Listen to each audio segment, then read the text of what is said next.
The crystal halls of the Galactic Council stretched higher than any mountain on Earth. The light from 1,000 different suns poured through the transparent walls, making rainbow patterns dance across the floor. Commander Lee Dae-yoon stood in the center of it all. His hands were locked in heavy metal chains that glowed with alien energy. His blue uniform was torn and dirty. Blood dripped from a cut above his left eye, but he kept his head high. Around him sat the most powerful beings in the galaxy. The Vorthons looked like giant squids with their purple tentacles waving in the air. The crystalline beings sparkled like living diamonds as they whispered to each other in voices that sounded like breaking glass. The reptilian delegates sat perfectly still with their yellow eyes, watching every move Dae-yoon made. Above them all floated the council speaker, a creature made of pure light that hurt to look at directly. For 3 days they had been showing evidence against humanity videos, played in the air showing human soldiers doing impossible things, a group of Marines charging straight at plasma cannons with nothing but metal rifles, a pilot ramming his damaged fighter into an enemy battleship to save his friend's old grandmother, leading children through a war zone, refusing to leave anyone behind. Fourth and Prime Minister Veltar raised himself higher on his floating platform. His voice boomed through the chamber when he spoke. Each word dripped with disgust and fear. These humans are not normal. They do not think like civilized beings. When we tell them to surrender, they attack harder. When we kill their friends, they become more dangerous. They make other species act crazy. To the peaceful Andromedans started fighting like wild animals after spending time with humans. More evidence appeared in the area. Human medic running into enemy fire to save a wounded alien soldier, a human engineer staying behind to fix a reactor while his ship was under attack, knowing he would die. A human child, no more than 10 years old, organizing other children to help adults escape from a burning city. The insect queen Zixara clicked her mandibles together, making a sound like metal scraping metal. I have watched them for many cycles, she said. Her compound eyes reflected the light in strange ways. They do not understand fear the way we do. When death comes for them, they laugh and run toward it. They make death afraid of them. This is not natural. This is not safe. Dae-yoon listened to every word. His jaw was set hard, and his dark eyes burned with anger. He had fought in 12 different wars, always for the defense of innocent people, always alongside the aliens, who now called him a monster. He had saved the lives of thousands of beings who now wanted him dead. The betrayal cut deeper than any weapon. A new hologram appeared, showing the Battle of Kepler 7. The humans had been outnumbered 50-1. Their ships were older and smaller than the enemy fleet, but they had won anyway. The recording showed human fighters diving between massive alien warships like tiny birds attacking giants. They moved in patterns that made no sense, following tactics that should not have worked, but somehow they had destroyed. An entire invasion. Forced. The council speaker flickered brighter as it prepared to announce the judgment. Its voice sounded like music and thunder at the same time. We have seen enough evidence, it declared. The species known as humanity is too dangerous. To remain free in civilized space, they corrupt the natural order of things. They make other species forget their place.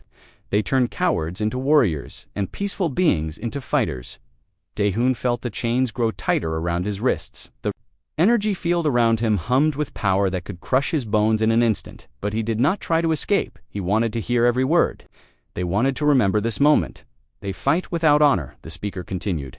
They use tactics that no military academy teaches. They sacrifice themselves for strangers. They never surrender, even when victory is impossible. They make war personal instead of political. This behavior spreads to other species like a disease. We cannot allow this infection to continue. The chamber fell silent as the final judgment was prepared. Delegates from 1,000 worlds waited to hear the words that would decide humanity's fate. Some looked satisfied that the dangerous humans would finally be contained. Others seemed worried about what might happen next. A few actually looked sad, as if they knew this decision would lead to something terrible. The council speaker grew brighter until it was almost impossible to look at. By the authority of the Galactic Council and the will of all civilized species, we hereby declare that humanity is banned from all space beyond their home system. Earth and its surrounding area will be quarantined. No human will be allowed to leave this zone. Any human found in civilized space will be captured or destroyed immediately. This quarantine will remain in effect until humanity learns to behave like a proper civilized species. The sound that came from Dae-yoon's throat was not quite a laugh and not quite a growl. In the chamber turned to look at him, some of them took a step back, even though he was still chained and surrounded by guards. "You think walls can stop us," he said. His voice was quiet, but it carried to every corner of the vast hall. "You think fear can control us? You have no idea what you just did." The Vorthon Prime Minister waved his tentacles, angrily. "Silence, human. Your species will learn to accept your place. You will stay in your little corner of space, and eventually you will understand that the galaxy is better without your chaos." Haya shook his head slowly. A smile spread across his face, but it was not a happy smile. It was the smile of a predator who had just spotted prey. "You still don't understand us, do you? You think we fight because we love violence. You think we never surrender because we are too stupid to know when we are beaten. You are wrong about everything." He looked around the chamber, meeting the eyes of every delegate. Who dared to look at him? "We fight because we believe in something bigger than ourselves. We never surrender because we know that someone has to stand up for what is right. We sacrifice ourselves for strangers because that is what makes us human, and now you have given us the greatest gift possible." The crystalline beings made a sound like wind chimes in a storm. "What gift could we have possibly given you?" One of them, Ascetian's smile grew wider. "You have given us a common enemy," he said. "For the first time in human history, every person on Earth will be united by the same goal. Every human man, woman, and child will wake up tomorrow knowing that the galaxy considers us too dangerous to be free." "Do you know what happens when you tell humans they cannot do something?" the chamber erupted in nervous whispers. Some delegates demanded that Dayon be silenced. Others called for the guards to take him away, but the council speaker raised a hand of pure light, and everyone fell quiet. The human continued speaking, his voice growing stronger with each word. "You have spent so long being civilized that you forgot something important. Never corner a predator unless you plan to kill it immediately. You had your chance to destroy us completely, but instead, you chose to lock us away. You think 50 years or 100 years will make us forget what you did today. You are wrong." The guards moved forward to take him away, but Dayon kept talking. "Even as they dragged him toward the exit, we will use every day of this quarantine to grow stronger. We will turn our anger into weapons and our hatred into fuel.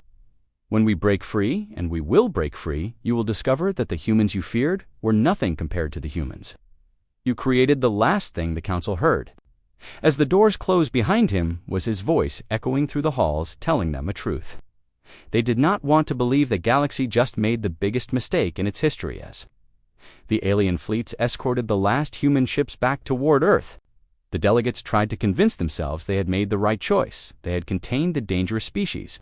They had protected civilized space. They had solved the human problem, but in the dark spaces between the stars, human eyes were already watching, human minds were already planning, and in the deepest bunkers of Earth, the greatest military minds of humanity were already drawing up plans for the day when the quarantine would end. The Galactic Council thought they had caged humanity, but they had only given them time to prepare for war.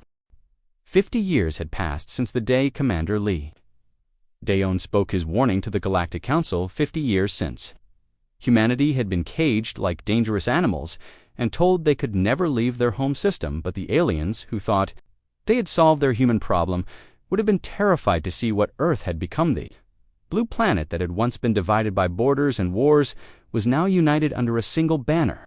Every nation, every city, every person worked toward the same goal: breaking free and making their captors pay for their arrogance. The quarantine barriers that surrounded the solar system hummed with alien energy. But behind that invisible wall, humanity was preparing for the greatest war in galactic history. Park Mingi wiped sweat from her forehead as she worked in the deep laboratories beneath Seoul. The tunnels stretched for hundreds of miles under the city, connecting research facilities that the surface world never saw. Her hands moved carefully over the plasma drive core that glowed with blue-white energy. This single engine could power a ship faster than anything the aliens had ever built. "We have done it," she whispered to her assistant, Lee Junho, who was monitoring the energy readings. "The new plasma drives are 30% more powerful than our best models. The aliens still think we are using chemical rockets. They have no idea what we have been building down here above ground." The city of Seoul looked almost normal. People went to work. Children played in parks. Couples walked hand in hand through the streets, but every building hid secrets. Every factory that claimed to make cars was actually building weapons. Every school that taught mathematics was training Future ship engineers, every park had underground bunkers filled with supplies for the coming war. General Kim Tai-woo stood in the command center beneath the city, watching screens that showed military reports from around the world. 5 billion soldiers had been trained in zero-gravity combat using spinning chambers that simulated space battles. 1,000 new battleships waited in asteroid bases hidden throughout the solar system, weapons that could crack moons and shields that could stop solar flares had been tested and perfected. The general was 67 years old now. His hair was completely gray, and his face was marked with lines of worry and determination. He had been a young captain when the quarantine began. Now he commanded the largest military force in human history. Every day for 50 years he had prepared for the moment when humanity would break free. "Sir," reported Captain Yoon Juan as she entered the command center. Her uniform was crisp, and her eyes were bright with excitement. "Our spy networks have sent new information. The Zephyrian Empire and the Crystalline Hegemony are at war with each other. 3 major alien fleets have been destroyed in the fighting. The Council is sending reinforcements from the border." Sectus Tai-woo smiled. For the first time in months, this was the moment they had been waiting for. The aliens had grown comfortable during the 50 years of human quarantine. They had started fighting each other over territory and resources. They had forgotten that humanity was still watching, still planning, still preparing. "How many ships are being moved from our quarantine zone?" he asked At least 200 heavy cruisers and 50 dreadnoughts, Juan replied. "The aliens think we are no threat. They believe 50 years of isolation has made us weak and helpless. They are moving their best ships to fight each other."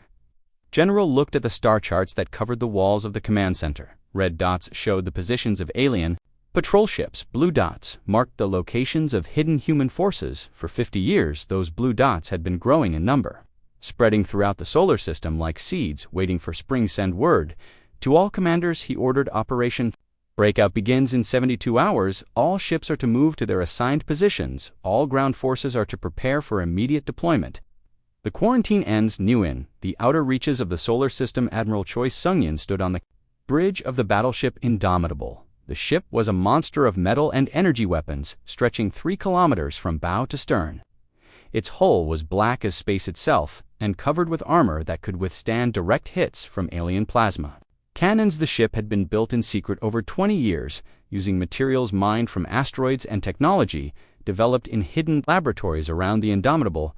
Floated 999 other ships of the First Liberation Fleet. Destroyers that moved like hunting cats, cruisers that bristled with missile tubes, carriers that held thousands of fighter craft.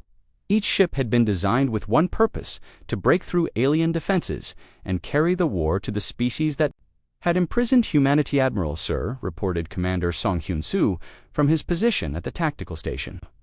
"All ships report ready for combat. The new plasma drives are operating at full efficiency. Our stealth systems are active. The alien patrol ships have no idea we are." Hera Sung-yin was 55 years old and had spent his entire adult life preparing for this moment. He had been born 3 years after the quarantine began. His parents had told him stories about the stars and made him promise to see them someday. Now he commanded a fleet that would make the galaxy tremble. The Admiral looked out at the stars that had been forbidden to his species for half a century. Somewhere out there, alien families were living peaceful lives on worlds they thought were safe. Somewhere out there, the council members who had voted to cage humanity were sleeping soundly, believing their barriers would hold forever. They were about to learn how wrong they had been. "Open a channel to all ships," he ordered. "I want every captain to hear this." The communication screens flickered to life, showing the faces of ship commanders from around the fleet. Men and women who had trained their entire lives for this moment. Some were young with fire in their eyes, others were older with the patience that came from decades of preparation. All of them shared the same expression of grim determination. "My fellow humans," Sung-yin began, his voice carrying to every ship in the fleet, "today we break the chains that have bound us for 50 years. Today we show the galaxy that humanity cannot be caged. Today we begin the war that will reshape the stars themselves." He paused, looking at the faces of his commanders. "Remember why we fight. We fight for the children who have never seen alien worlds. We fight for the explorers who have been denied the right to seek new frontiers.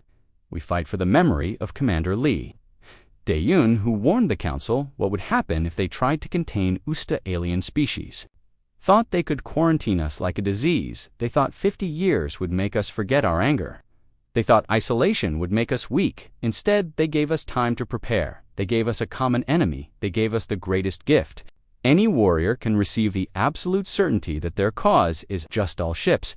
Prepare for hyperspace jump, he commanded Target, the Kepler defense station.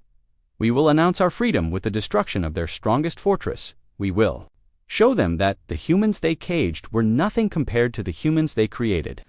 The fleet began to move ships that had never seen combat, but had been designed by minds that understood war better than any alien strategist. The plasma drives that Dr. Park Minji had perfected began to glow brighter.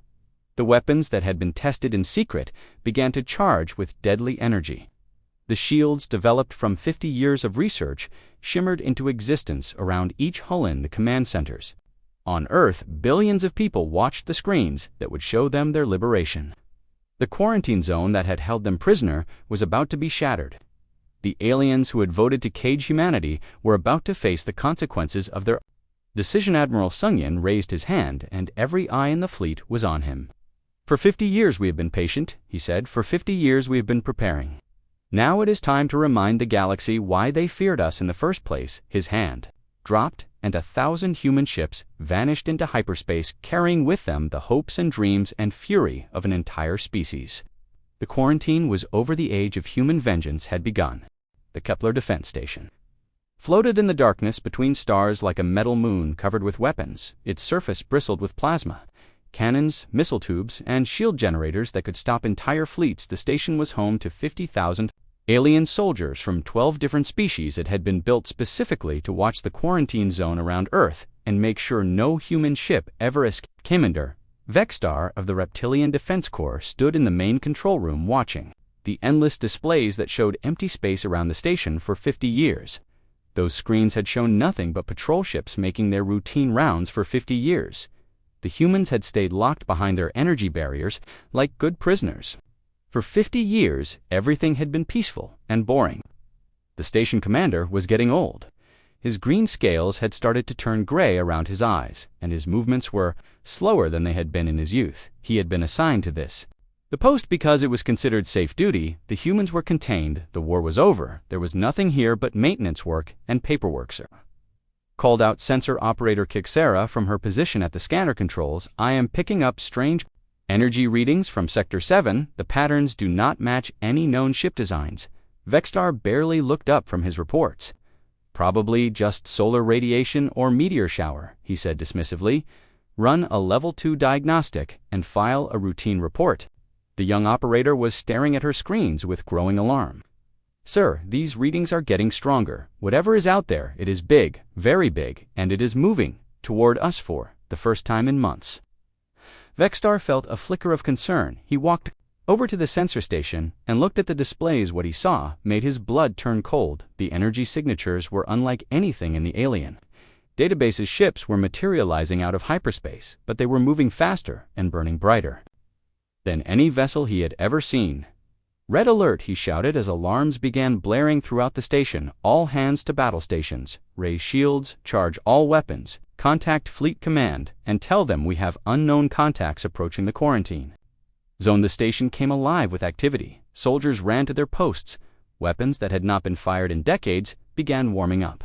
Shield generators that had only been tested started glowing with defensive energy, but everything was happening to slowly. The crews had grown lazy. During 50 years of peace, they had forgotten how to move with the speed that combat required. On the main display screen, the first human ship became visible. It was a black wedge of metal and energy that cut through space like a knife. The ship was twice as large as the biggest alien cruiser, and it moved with a grace that seemed impossible for something so massive. Behind it came more ships, hundreds of them, appearing like ghosts from a nightmare. Vexstar whispered, humans do not have ships like these. They do not have technology like this. They cannot have advanced this far in 50 years, but the evidence was right in front of him. The human fleet spread out in attack formation using tactics that no alien military academy had ever taught. Their ships moved in patterns that made no sense but somehow worked perfectly. Each vessel knew exactly where the others would be without any visible communication. Admiral Choi Sungyin stood on the bridge of the Indomitable, watching the alien station grow larger on his main screen. The fortress was impressive by alien standards, but he could see the weaknesses in its design. The shield generators were poorly placed, the weapon systems were outdated. The whole structure was built to intimidate rather than fight all ships. This is Admiral Sung Yen. He broadcast to his fleet. Today we announce to the galaxy that humanity is free. Today we show them the price of trying to cage us. Remember your training, remember your purpose. Make every shot count. The human ships opened fire, and the darkness of space lit up like a new sun. Plasma beams that burned hotter than stellar cores lanced out from the attacking fleet. Each beam was guided by targeting computers that had been perfected over 50 years of preparation. The alien shields flared and sparked under the assault, but they were not designed to stop weapons.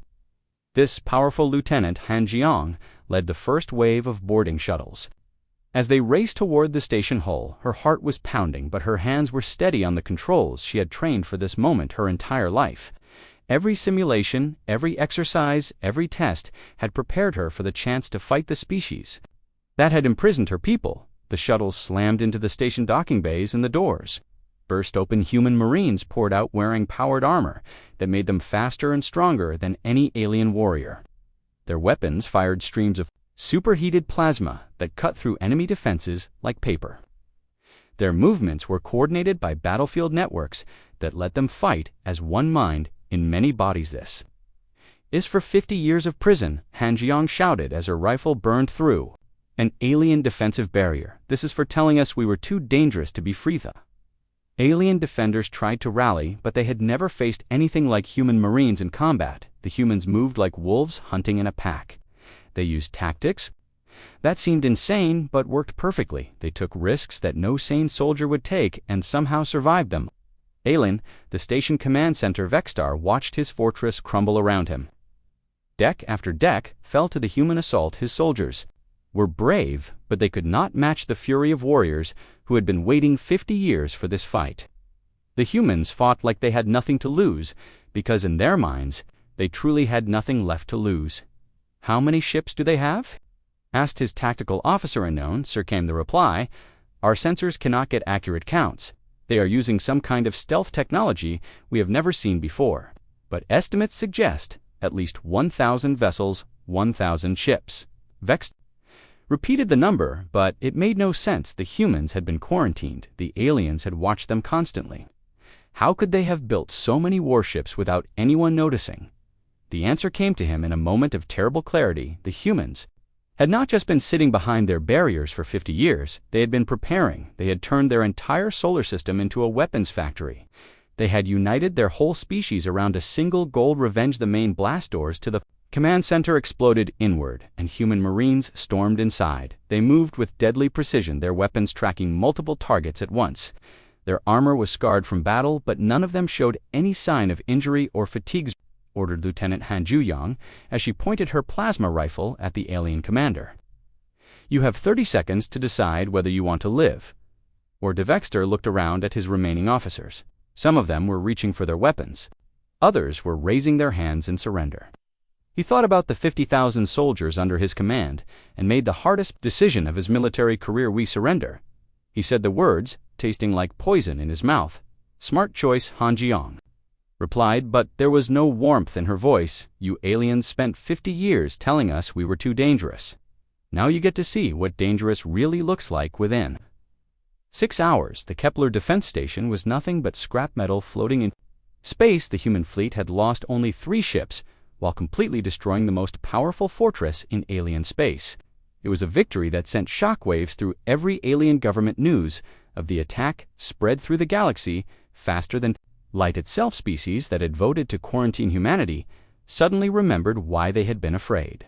The humans were not just free, they were angry, and they had spent half a century planning their revenge in the ruins of the command center. Jiang stood over the alien surrender documents. The war had begun, and humanity had announced their return to the galaxy in the only language the aliens would understand: violence and victory. The quarantine was broken, the storm had been unleashed, and this was only the beginning. The emergency session of the Galactic Council was unlike anything in their 10,000-year history. Delegates from across the galaxy had arrived in panic, their usual dignified composure shattered by reports that seemed impossible to believe. The great crystal chamber that had once echoed with calm debates now buzzed with fear and confusion. "How did they get so strong?" demanded Ambassador Raxul of the Reptilian Federation. His yellow eyes darted nervously around the chamber as he clutched intelligence reports with his clawed hands. Our spies said the humans were still using primitive rockets and chemical weapons these reports describe. Technology that surpasses our own. The insectoid hive queen, Zixera, made clicking sounds that translated as distress calls flowing through her species' collective mind. "Our intelligence networks have been completely fooled," she admitted, her compound eyes reflecting the light from dozens of different angles. "We believed the quarantine was working. We thought the human problem was solved instead. We gave them 50 years to prepare for war on the massive display screens that surrounded the chamber." New reports arrived every few minutes. Each one brought worse news than the last human fleets were. Appearing across the galaxy, striking without warning, and vanishing before reinforcements could arrive, every attack was more devastating than the previous one. Pattern of human warfare was becoming clear, and it terrified alien military analysts. The humans were not just destroying military targets, they were going after the infrastructure that kept alien civilizations running. Trade routes that had carried goods for centuries were being cut, communication relays that connected distant worlds were being destroyed, mining colonies that provided essential resources were being captured or burned. Colonel Bay Su Yang commanded the assault on the Rigel mining complex, one of the most important resource centers in alien space. The complex floated in the asteroid belt of a red giant star, its massive processing plants turning raw ore into the metals that built alien ships. Her strike force of 200 ships had appeared without warning and surrounded the facility before the defenders could even raise their shields. The mining complex was defended by a garrison of 20,000 alien soldiers from 6 different species. They had modern weapons, decent training, and strong defensive positions, but they had never faced human marines. In actual combat, they had studied the old reports from before the quarantine, but those reports could not capture the reality of fighting humans, who had been preparing for war their entire lives. Attention, Rigel Mining Complex Bay. Su Yang broadcast. From her command ship, "You are surrounded by the Human Liberation Fleet. You have one chance to surrender peacefully. If you choose to fight, you will join your friends floating in space." The complex commander, a crystalline being named Zikver, tried to negotiate. "We are a civilian mining operation," he transmitted back. "We have families here, non-combatants, who have never harmed humanity." Had heard this excuse from every alien facility. "They attacked your complex, provides materials for alien warships," she replied coldly. "That makes you a military target. You have 5 minutes to decide evacuation or destruction." Human landing craft that slammed into the mining complex docking bays were like nothing the aliens had ever seen. They moved faster than atmospheric fighters and hit harder than orbital bombardment rounds. The Marines that poured out war armor that let them fight in zero gravity as easily as on solid ground. Aliens tried to use the complex layout to their advantage, setting up ambushes in the narrow corridors and using the machinery as cover, but the humans had studied the facility blueprints for months. Before attacking, they knew every passage, every weak point, every escape route. Their powered armor let them move through spaces too small for most aliens, and their weapons could cut through industrial equipment like tissue paper. "This is for the children who have never seen the stars," Su Yang shouted as her plasma rifle burned through another defensive position. "This is for the explorers who died behind alien barriers." The battle lasted for hours. When it was over, the complex was under human control, and 20,000 alien prisoners were being loaded onto transport ships. The humans had captured enough raw materials to build 50 new warships and gained valuable intelligence about alien industrial operations. Meanwhile, Captain Ominyuk was leading a different kind of warfare. His stealth ships specialized in attacking supply convoys and cargo vessels that carried food, medicine, and weapons between alien worlds. These ships were smaller than the main battle fleets, but they were nearly invisible to alien sensors. Menyuk was 35 years old and had never seen an alien world. Until the quarantine was broken, he commanded a crew of 50 specialists who had trained their entire lives for guerrilla warfare in space. Their ship could appear next to an alien convoy, capture everything valuable, and disappear before enemy reinforcements arrived. Target acquired. Minyuk announced as his ship detected a convoy of 12 cargo vessels escorted by 4 military cruisers. Intelligence reports indicate medical supplies and rare metals perfect for our needs. The attack came from 3 directions at once. Human stealth ships materialized around the convoy like hunting sharks. The alien escorts tried to respond, but their weapons could not lock onto targets. They could barely detect the cargo ships were helpless without military-grade shields or weapons. The human boarding parties moved through the captured vessels with practiced efficiency.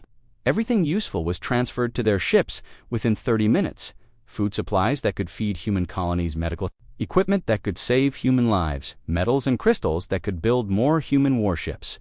All of it disappeared into the growing human empire.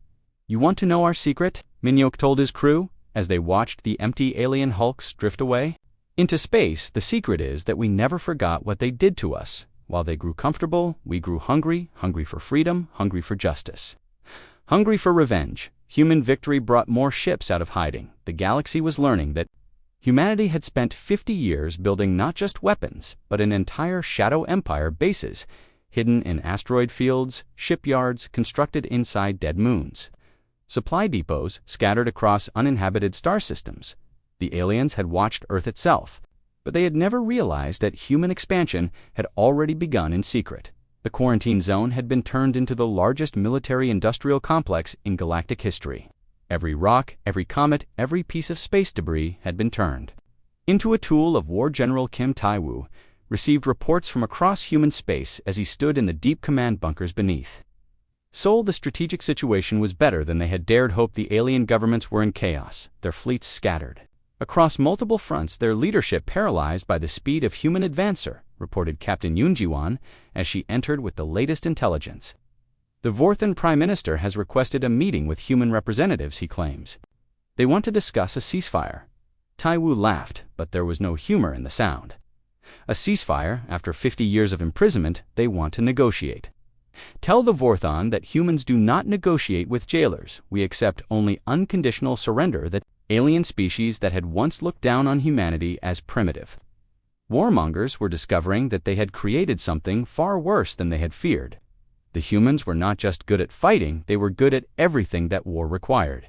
Engineering, logistics, intelligence, strategy, politics, every aspect of warfare had been studied and perfected during the long years of quarantine. The Park Minji worked around the clock in her laboratories developing new weapon systems that pushed the boundaries of physics itself, plasma cannons that could burn through any known armor, shield generators that could stop the energy of exploding stars, hyperspace drives that could move entire fleets across the galaxy in hours instead of days. We are not just winning battles, she told her research team, we are winning the war of technology. Every day our ships get faster, our weapons get stronger, our defenses get better. The aliens cannot match our rate of innovation because they have grown comfortable with their old ways. The psychological impact of human warfare was as devastating as the physical destruction. Alien soldiers who had never lost a battle were surrendering without fighting. Governments that had ruled for thousands of years were collapsing under the pressure of military defeat. Species that had considered themselves the masters of the galaxy were begging for mercy from the prisoners they had once despised. Admiral Choi Sung-yin stood on the bridge of his flagship, watching as another alien star system fell under human control. The planet below had surrendered without firing a shot. Its billion inhabitants had seen what happened to worlds that resisted. They had chosen survival over Prodopana Channel. To the surface he ordered, I want to speak to their planetary governor. The face that appeared on the screen belonged to a crystalline being whose normal sparkle was dimmed by fear. We surrender completely, the governor said before Sung-yin could speak. Please show mercy to our civilians. They had no part in the decision to quarantine your special. Sung-yin studied the alien leader. For a long moment, your species voted to cage us, he said finally. Your representatives called us too dangerous to be free. Now you discover that your fears were justified, but we are not the monsters you thought we were. Surrender. Completely follow human law, and your people will be. 2 years had passed since the first human ship broke through the quarantine barriers. 2 years since Admiral Choi Sung-yin had announced humanity freedom with the destruction of the Kepler Defense Station. The galaxy that had once been dominated by ancient alien civilizations now trembled before the growing power of the human empire. Princess Linari stood in the throne room of the capital ship, sovereign of vessels so massive that it housed entire cities within its armored hull. The ship stretched 15 kilometers from bow to stern, and carried a population of 2 million humans. Its weapons could crack planets, its shields could withstand the fury of dying stars. At her side stood the greatest military minds their species had. Ever produced, the throne room itself was a marvel of human engineering. The walls were made of transparent aluminum that showed the stars. Streaming past as the great ship moved through hyperspace, holographic displays showed the current borders of human space, which now encompassed nearly a third of the known galaxy. The air hummed with the energy of power that could reshape worlds. Your Majesty, reported Fleet Admiral Jung Kungsu as he approached the throne. His uniform was decorated with medals earned in dozens of battles against alien forces. The Vorthan Prime Minister has sent another message. He is begging for an audience to discuss surrender terms. Nari smiled, but it was not a pleasant expression. She was 42 years old and had been elected by the unified Earth government to lead humanity expansion into the stars. Her parents had been children when the quarantine began. They had told her stories about the alien trial that condemned their species to imprisonment. Veltar, that he can surrender unconditionally or he can burn with his worlds, she replied, her voice carrying the authority of an entire species. Those are his only choices. If he wants to discuss terms, he should have thought about that before voting. To cage Ustahum Empire was unlike anything the galaxy had ever seen. It was not built on conquest for the sake of conquest, but on a simple principle that every human understood. Never again would their species be caged by alien fears. Every world they captured was given the same choice: join the Empire as equals or be removed as enemies. Many species chose to join. The humans treated their new allies well, sharing advanced technology and protection in exchange for loyalty. But they showed no mercy to those who had supported the original quarantine. The Vorthons, who had called humans too dangerous, were now watching their home worlds burn. The crystalline beings who had voted for imprisonment were being hunted across the galaxy. The industrial world of New Busan director Kim Sun-woo oversaw the construction of weapons that made the aliens' best technology look like primitive tools.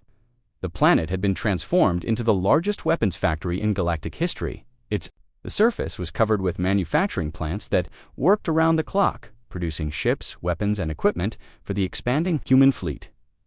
They wanted to keep us primitive, Sun-woo told his workers as they watched another battleship roll off the production line. Now they learn what happens when you try to hold back a species that refuses to stay down. Every ship we build, every weapon we forge brings us closer to total victory. The statistics were staggering. The human empire now controlled over 8,000 star systems. Their military consisted of 10 million soldiers and 50,000 warships.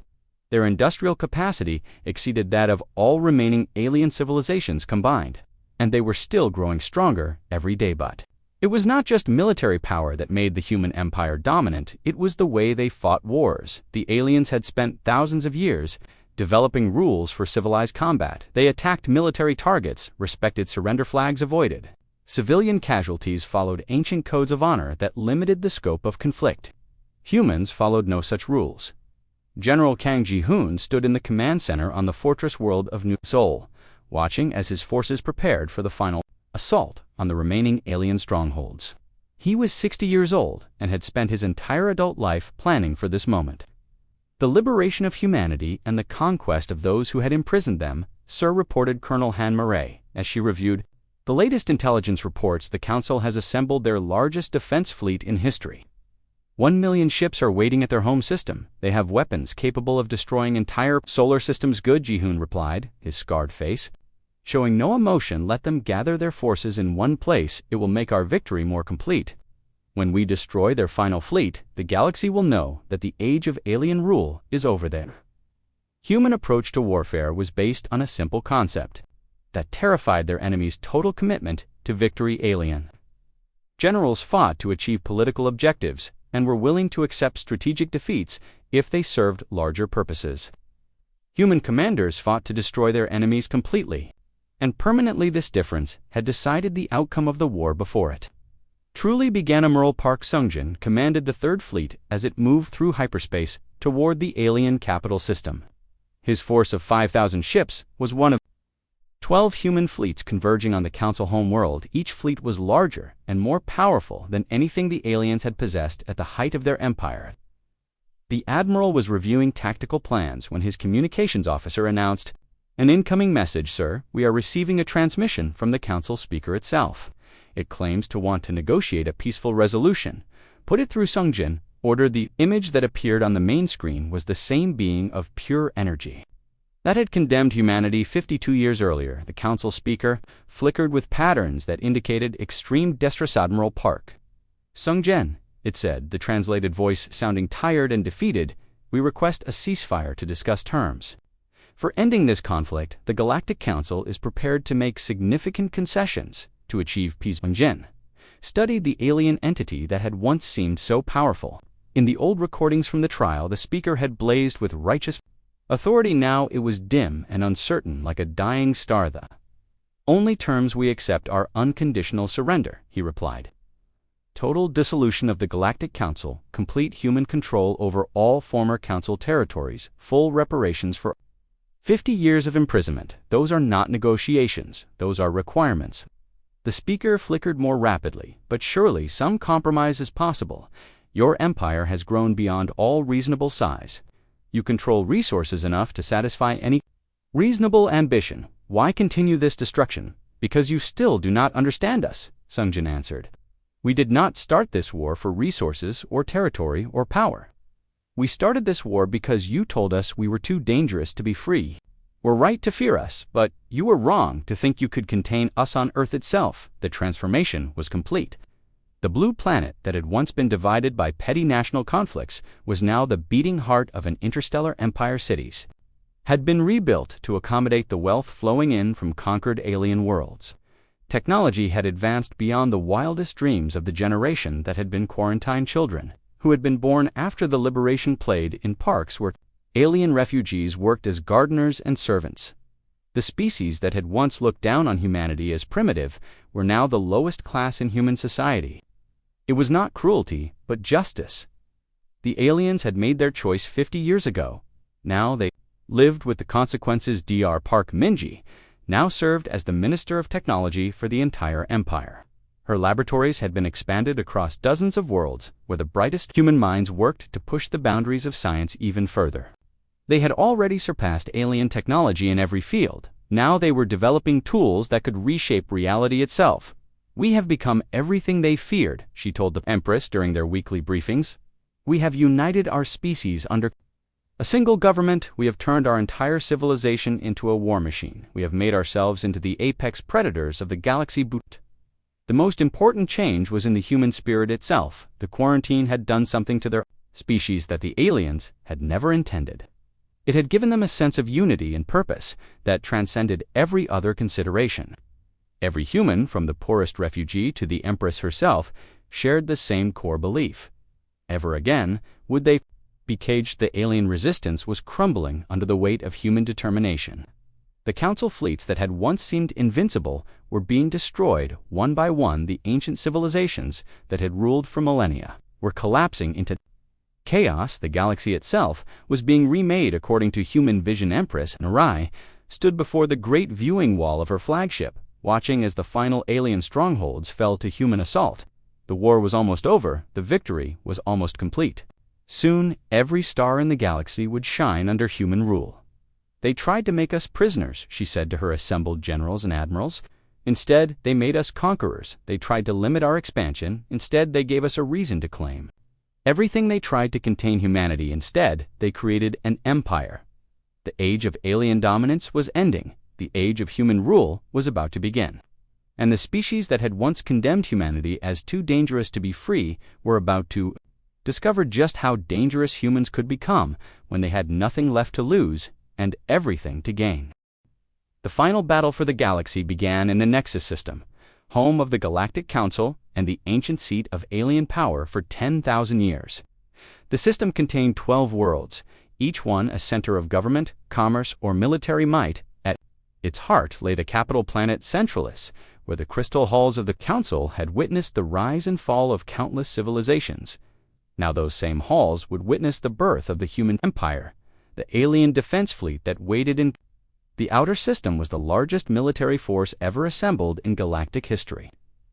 1 million ships from every remaining species formed defensive lines around the capital world's dreadnoughts. The size of small moons bristled with weapons that could sterilize entire planets. Carriers launched clouds of fighters that darkened the space between worlds, but it was not enough. The human armada that emerged from hyperspace was beyond anything the aliens had imagined in their worst nightmares. 12 fleets totaling 60,000 ships materialized in perfect formation around the system. Each ship was a masterpiece of technology, forged in the fires of 50 years of preparation. Their hulls were black as the void between stars. Their weapons glowed with energies that hurt to look at directly at. The center of the formation flew the flagship Indomitable, carrying Empress Linari and the supreme command of the human empire. The ship had been rebuilt and expanded until it was more like a mobile fortress than a vessel. It stretched 20 kilometers from bow to stern and carried enough firepower to crack the crust of a planet. "This is Empress Linari of the human empire," Nari broadcast to the alien fleets her voice carried across every communication channel, reaching every ship in the system. "You caged us because you feared what we might become. Today you learned that your fears were justified." The alien fleet commanders tried to respond with their own threats and demands. But the human ships were already moving. They spread out in attack formations that no alien military academy had ever taught. Using tactics that seemed to defy the basic laws of physics and warfare, General Kang Ji-hoon stood in the war room of the command ship, watching the tactical displays that showed the battle developing in real time. He was 70 years old, now his hair white as snow, his face marked by decades of planning for this moment. "Sir," reported his aide, Colonel Yu Sejin, "the alien fleets are moving to intercept. They are using traditional defensive formations. Concentrated firepower, overlapping fields of fire." "Good," Ji-hoon replied. "Let them use their textbook tactics. We will show them what real warfare looks like." The human ships did not attack the alien formations directly. Instead, they moved like water, flowing around obstacles. They struck at weak points, withdrew before the aliens could respond, and struck again. From a different angle, their weapons reached across impossible distances. Their shields turned aside attacks that should have vaporized them. Admiral Choi Sung-yin commanded the First Fleet as it engaged the alien heavy cruisers near the fourth planet. His ships moved in perfect coordination, one knowing exactly where the others would be without any visible communication. The aliens tried to match human maneuvers, but their ships were to slow their reflexes. Too limited by traditional thinking, the battle raged for 18 hours. The space around Centralis became a graveyard of burning ships and shattered dreams. The aliens fought with desperate courage. But they were facing an enemy that had been preparing for this moment their entire lives. Every human ship captain had grown up hearing stories about the quarantine. Every human soldier had trained from childhood to fight the species that had imprisoned their people. Captain Oh Min-yuk led his stealth squadrons in attacks on the alien command ships. His vessels appeared without warning in the heart of enemy formations. Their weapons targeted the bridge sections where alien admirals tried to coordinate their defenses. Within minutes, the carefully planned alien strategy dissolved into chaos. "This is for Commander Lee Daeon," Min-yuk shouted as his ship destroyed another alien flagship. "This is for every human child who never saw the stars." The alien resistance began to collapse as their casualties mounted beyond anything they had experienced in their long history. Species that had never known defeat were watching their finest ships burn. Species that had ruled the galaxy for millennia were begging for mercy from the species they had once considered primitive. The final phase of the battle came when the human ships reached the capital planet itself. The ancient shields that had protected Centralis for thousands of years flared and died under the assault of weapons that channeled the power of stars. The crystal halls, where the council had met, began to crumble as human landing craft descended from the burning sky. Lieutenant Colonel Bei Jinyang led the assault on the main council building. Her Marines moved through the corridors where the fate of humanity had been decided 52 years earlier. Now they were deciding the fate of the aliens who had voted for quarantine.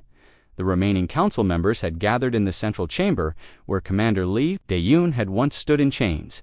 Now they were the ones who waited for judgment. As human soldiers surrounded them, the council speaker that had once blazed with righteous energy was now dim and flickering like a candle in a storm. By the authority of the human empire and the will of all free peoples, Jen Yang announced, "I accept your unconditional surrender. The Galactic Council is dissolved. All former council territories are now part of the human empire. All surviving alien forces will lay down their weapons immediately. The aliens looked at each other with expressions of shock and defeat. They had ruled the galaxy for so long that they had forgotten what it felt like to lose. They had been so confident in their superiority that they had never prepared for the possibility of human victory. General Kang Ji-hoon entered the chamber. As the formal surrender was being prepared, he looked around at the same crystal walls where humanity had been condemned and smiled grimly. The wheel of fate had turned completely. The prisoners had become the rulers. The species that had been called too dangerous to be free had become the masters of everything. You made us into what you feared most, he told the surviving alien leaders. You wanted to contain humanity, so we became an empire. You wanted to limit our growth, so we conquered the stars. You wanted to keep us afraid, so we became something that makes the entire galaxy tremble. The surrender ceremony was broadcast across human space, and the few remaining alien world's children who had been born during the quarantine watched as their parents' dreams of freedom finally came true. Veterans who had fought in the first battles 50 years earlier saw their sacrifices vindicated at Las Impresnari, stood in the ruins of the council chamber, where the judgment against humanity had been pronounced. She was surrounded by the flags of 1,000 human worlds and the bowed heads of alien leaders who had once thought themselves her superiors. The quarantine taught us something important, she said to the assembled crowds. The galaxy is not big enough for both human freedom and alien control. You chose to make us your enemies instead of your allies. You chose to cage us instead of welcoming us. You chose to fear us instead of understanding us. Now you will live with the consequences of those choices. In the months that followed, the conquest was completed. The few remaining alien fleets surrendered without fighting. The species that had voted for quarantine found themselves living under human rule. The galaxy that had once feared human expansion now experienced it firsthand. The transformation was swift and complete. Human law replaced alien justice. Human technology replaced alien science. Human culture spread to every world in the galaxy. The species that had once considered themselves the masters of creation found themselves subjects of an empire built by the prisoners they had created. Dar Park. Mingi was appointed as the first Minister of Galactic Development, charged with rebuilding the galaxy according to human principles. Her first act was to establish schools on every world where alien children learned human history and human values.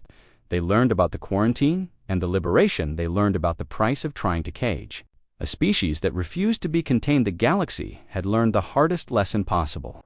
When you try to destroy something out of fear, you often create something far more dangerous than what you originally feared. Humanity had been banned from the stars, but they had returned. As their conquerors, Zadmiral Park Sung-jen was appointed as the first governor of the former council territories. He established his headquarters in the rebuilt Crystal Halls where the quarantine had been declared. Now those same halls housed the government of the human empire. The irony was not lost on anyone. The species that had been called too dangerous to be free had become the guardians of galactic peace.